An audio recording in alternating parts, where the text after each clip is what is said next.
প্রতিদিন বাচ্চাদের স্কুলে টিফিনে কি এমন দেওয়া যায়, এটা কিন্তু সব মায়েদেরই চিন্তা।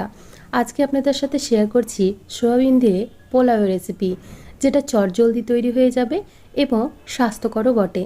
এতে বাচ্চাটার পেটটাও খুব ভালোভাবে ভরে যাবে। তো ভিডিওটি শুরু থেকে শেষ পর্যন্ত দেখার অনুরোধ রইল। আমি সীমা, আপনারা দেখছেন টেস্টি ফুড উইথ সীমা। তো প্রথমেই আমি এখানে নিয়েছি হাফ কাপ পরিমাণে গোবিন্দভোগ চাল। আপনারা গোবিন্দভোগ চালের পরিবর্তে বাসমতি চাল দিয়েও কিন্তু এই পোলাও রেসিপিটা তৈরি করে নিতে পারেন। আমি হাফ কাপ নিলাম, আপনারা নিজেদের পরিমাণ অনুযায়ী এখানে গোবিন্দভোগ চালটা নিয়ে নেবেন। তো প্রথমেই খুব ভালো করে 2 থেকে 3 বার জল বদলে বদলে চালটাকে ধুয়ে একদম পরিষ্কার করে নেব। চালটা ভিজিয়ে রাখার কিন্তু প্রয়োজন পড়বে না, খুব ভালোভাবে চালটাকে ধুয়ে পরিষ্কার করে নিলেই হবে। তো দেখুন, চালটাকে খুব ভালোভাবে পরিষ্কার করে নিয়েছি। এখন এর মধ্যে দিয়ে দিচ্ছি সামান্য পরিমাণে লবণ এবং সামান্য পরিমাণে হলুদের গুঁড়ো। চালের পরিমাণ অনুযায়ী এখানে আপনারা এই পরিমাণগুলো ব্যবহার করবেন। আমি হাফ কাপের পরিমাণ অনুযায়ী এরকমই ব্যবহার করলাম। এখন দেখুন, খুব ভালোভাবে মিশিয়ে নিচ্ছি। চালের মধ্যে কিন্তু হালকা একটু জল রয়েছে, সমস্যা নেই। তো এভাবেই আমি 10 মিনিটের জন্য চালটাকে ছেড়ে দেব। অন্যদিকে আমরা নিয়েছি সোয়াবিন। আমি এখানে এই সাইজের সোয়াবিন নিয়েছি। আপনারা ছোট বড় দানার যে কোনো সোয়াবিন নিতে পারেন। যদি বড় দানা অপছন্দ হয় সেক্ষেত্রে 2 টুকরো করে কেটে নিতে পারবেন। তো দেখুন, সোয়াবিনের মধ্যে অল্প একটু লবণ দিয়ে এখানে দিয়ে দিলাম গরম জল। গরম জল দিলে খুব তাড়াতাড়ি সোয়াবিনগুলো ভিজে যায়, তাই গরম জলই ব্যবহার করবেন। তো প্রায় 10 মিনিটের মতো আমি সোয়াবিনগুলো ভিজিয়ে দিয়েছিলাম। দেখুন, খুব ভালোভাবে ভিজে গেছে। এখন এই সোয়াবিনগুলো থেকে জলটা নিংড়ে বের করে নিতে হবে। এভাবে হাতের সাহায্যে মুঠো করে আমি সোয়াবিন থেকে সমস্ত জলটা বের করে দিচ্ছি। আপনারাও ঠিক একইভাবে বের করে নেবেন। আর যদি ছোট দানার সোয়াবিন পছন্দ হয় সেক্ষেত্রে ছোট দানার সোয়াবিন দেবেন, না হলে বড় দানার সোয়াবিনগুলোকে 2 টুকরো করে কেটেও নিতে পারবেন। তো সমস্ত জল চিপে নিংড়ে বের করে দেওয়ার পর একটা ফ্রাইং প্যানের মধ্যে নিয়ে নিচ্ছি 1 চামচ পরিমাণে ঘি। যেহেতু পোলাও, তাই ঘিতে একটু তৈরি করতে হবে। তো ঘিটা খুব ভালোভাবে চারিদিকে ছড়িয়ে দেওয়ার পর এখানে সয়াবিনটা দিয়ে দিচ্ছি। সয়াবিনটাকে আমি ভেজে নেব, তাতে করে সয়াবিনের যে কাঁচা গন্ধটা আছে সেটা খুব ভালোভাবে চলে যাবে এবং সয়াবিনটা খেতেও বেশ ভালো লাগবে।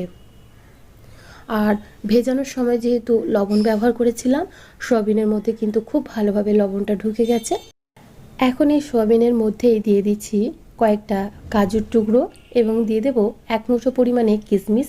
কিশমিশ এবং কাজুর পরিমাণটা আপনারা নিজেদের পছন্দ অনুযায়ী এখানে বাড়িয়ে বা কমিয়ে নিতে পারবেন। তো কিশমিশ কাজুটা দিয়ে খুব ভালোভাবে সয়াবিনের সাথে একসাথেই অল্প একটু সময় ধরে ভেজে নিচ্ছি। আর আমি এখানে কোনো ঘি ব্যবহার করিনি। তো দেখুন, খুব ভালোভাবে ভাজা হয়ে গেছে। এখন তুলে একটা অন্য পাত্রের মধ্যে রেখে দিচ্ছি। এখন আবারও একই প্যানের মধ্যে দিয়ে দিচ্ছি 1 চামচ এবং আরও হাফ চামচ পরিমাণে ঘি। এখন আমরা পোলাওটা তৈরি করে নেব। সাদা তেল কিন্তু কোনোভাবে ব্যবহার করবে না, পোলাও তাহলে খেতে একদমই ভালো লাগবে না। গলার সমস্যার জন্য হয়তো ভয়েসটা একটু অন্যরকম শোনাচ্ছে, মাফ করবেন, আমার একটু গলার সমস্যা হয়েছে। এখন ঘিয়ের মধ্যেই আমি দিয়ে দিলাম 2টো তেজপাতা, 1 টুকরো দারুচিনি এবং কয়েকটা লবঙ্গ এবং এলাচ।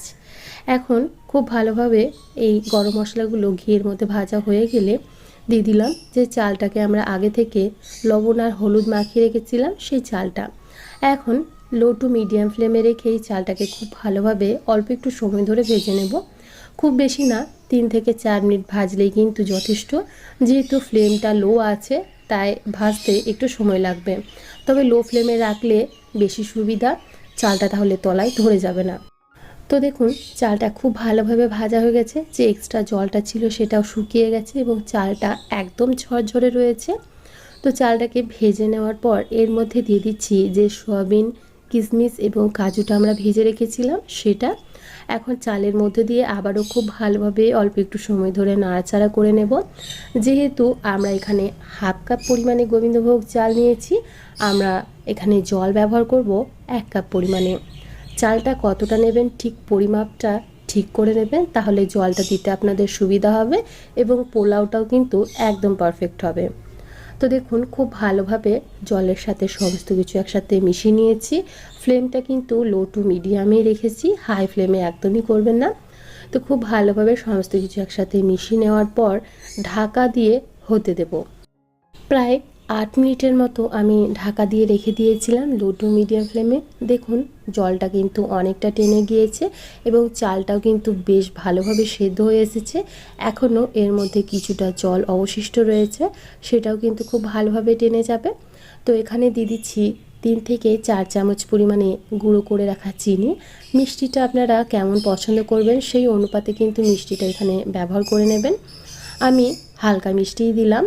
এখন খুব ভালোভাবে চিনিটাকে একসাথে মিশিয়ে নিচ্ছি। তারপর সমান করে আবারও ঢাকা দিয়ে হতে দেব 2 মিনিটের মতো।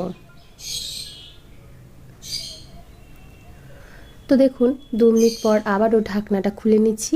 আমাদের চালটা কিন্তু খুব ভালোভাবে সুসেদ্ধ হয়ে গেছে এবং সয়াবিনটাও সাথে খুব ভালোভাবে সুসেদ্ধ হয়ে গেছে। এখন সব শেষে দিয়ে দেব সামান্য একটু পরিমাণে গোলমরিচের গুঁড়ো। আপনাদের যদি পছন্দ হয় অবশ্যই দেবেন, যেহেতু একটা ফ্রেশ ফ্লেভার আসবে তাই আমি একটু গোলমরিচের গুঁড়ো ব্যবহার করলাম। যদি বাচ্চারা খায় সেক্ষেত্রে বাদ দিলেও কোনো অসুবিধা নেই। তো দেখুন খুব ভালোভাবে এখন একসাথে মিশিয়ে ঢাকনা দিয়ে ঢেকে স্ট্যান্ডিং টাইমে রেখে দেব প্রায় 10 মিনিটের মতো। যতটা ঠান্ডা হবে পোলাওটাও কিন্তু ততটাই ঝরঝরে তৈরি হবে। যেহেতু এখনও একটু গরম রয়েছে, একটু বাষ্প বেরোচ্ছে, আপনারা আশা করি দেখেই বুঝতে পারছেন।